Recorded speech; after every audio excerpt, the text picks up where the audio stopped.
CM convoy గుద్దుకుని Singayya మృతి చెందాడు అని చెప్పేసి అంటూ ఉన్నారు. దానిలో జగన్ పాత్ర ఎంత ఉందంటారు? అది వాళ్ళ బాధ్యత రాహిత్యం వల్ల వచ్చిన మనిషిని, వాళ్ళని చూడడానికి వచ్చిన మనిషిని వాళ్ళే గుద్దించి చంపేసి కనీసం బాధ్యత కూడా లేకుండా అతను ప్రైమరీ మెడిసిన్ కూడా ఇవ్వకుండా హాస్పిటల్ తీసుకెళ్లకుండా పక్కన పడేసి వేరే వాళ్ళు చేయించారంటాం, లేదా వేరే జరిగిందంట, పై చనిపోయింది మా కార్యకర్త అంటాం. వాళ్ళ పిచ్చితనానికి పరాకాష్ట.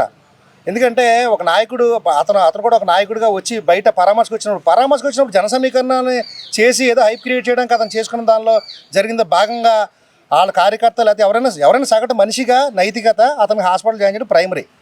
మిగతా వాటి మీద నెపవేయడం అనేది వాళ్ళ పిచ్చితనానికి పరాకాష్ట. అంటే ఇందులో సింగయ్య మృతి చెందడంలో కూడా రెడ్ బుక్ రాజ్యాంగ రాక్షస పాలన ఉంది, ఆయన కారు తగిలితేనే చనిపోతారా అని చెప్పేసి విమర్శలు చేస్తున్నారు. లైవ్ లో వీడియో కూడా ఉంది కదండి. ఆళ్ళ కారు కింద పడి కనీసం డ్రైవర్ కూడా చూడకుండా తలని 3 సార్లు గుద్దుకోవడం లైవ్ లో వీడియోలో కనపడుతుంది. పూర్వం అంటే వాళ్ళ మీడియా వల్ల వాళ్ళకి నచ్చినట్టుగా వాళ్ళు పబ్లిష్ చేసుకుని మిగతా వాళ్ళు తప్పు చేయని వాళ్ళు కూడా తప్పు చేసినట్టుగా అరెస్టులు చేసి కార్యకర్తలు కానీ మిగతా పార్టీ వాళ్ళు కానీ ఇబ్బంది పెట్టి బయటకు రాకుండా చాలా భయభ్రాంతికి గురి చేశారు. రాష్ట్రంలో పరిపాలన అనేది గత 5 ఏళ్ళుగా జరగకుండా మద్యం వల్ల కానీ రోడ్లు గుంతలు పూడ్చకపోవడం వల్ల అక్కడ లక్షలాది మంది చనిపోయారు ఇదే రాష్ట్రంలో. ఇది ఇప్పుడు మా ప్రభుత్వం, కూటమి ప్రభుత్వం వచ్చిన తర్వాత ఎన్ని పాత గుంతలు పూడ్చడానికే డబ్బులు సరిపోవట్లేదు. అంత దారుణం చేశారు రాష్ట్రాన్ని 5 ఏళ్ళుగా.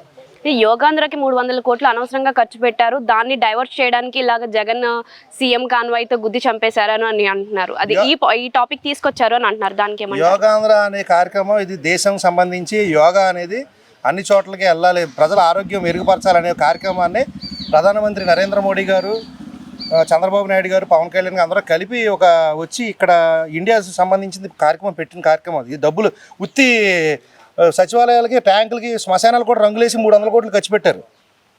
దానివల్ల ఏం ప్రయోజనం లేదు. ఈ యోగా చేయడం వల్ల ఆరోగ్యం మెరుగుపడి ప్రజల ఆరోగ్యం మంచిగా జరుగుతుందనే దాంతో పెట్టిందండి ప్రోగ్రామ్ అది.